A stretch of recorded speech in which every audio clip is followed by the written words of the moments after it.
Hello, good evening. How's everybody doing? Welcome back to the narration of the book Everyone Has a Myth to Tell by Himalayan publication, written by me. This is day 11 of quarantine and chapter 11 of Everyone Has a Myth to Tell. I've been recording one chapter every day, and I've started adding images and audio to the video also. I'm doing all of this on the mobile phone, so please excuse any errors. In our story, we are in a place where the war of Mahabharata is going on. Metaphysical warriors are fighting each other, brothers are fighting each other, and the knowledge of the Rig Veda is lost.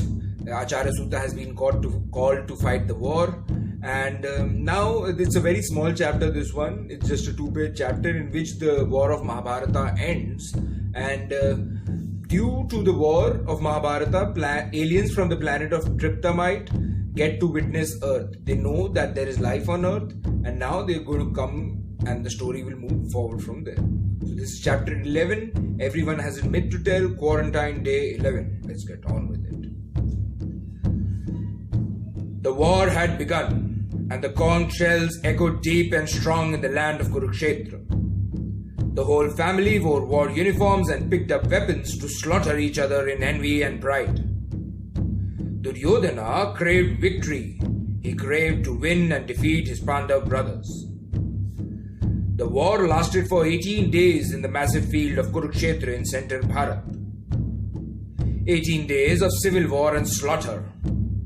Gods, son of gods, and son of wormholes lashed out quantum weapons upon each other, showering plasmas and lasers through their mystic bows and arrows and swords, creating quantum mazes using hypnotic weapons, inducing hallucinatory effects.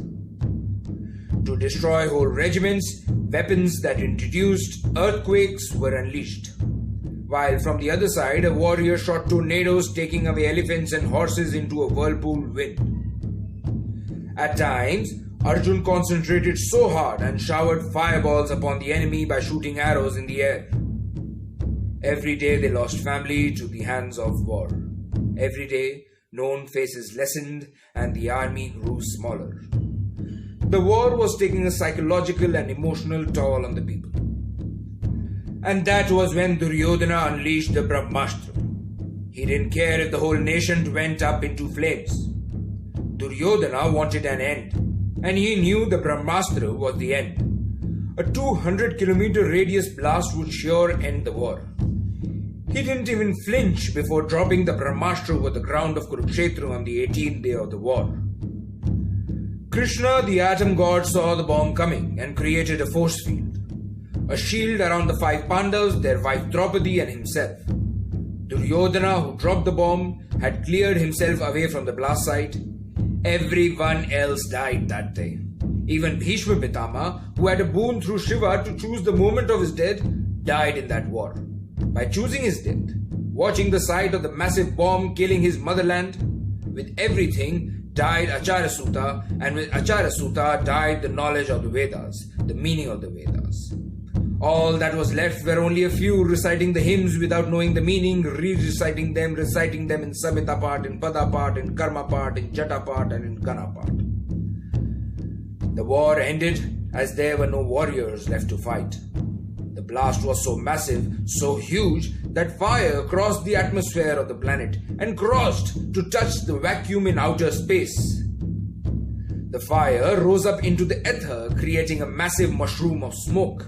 And this was when, for the first time, Triptamites from the planet of Triptamines saw planet Earth.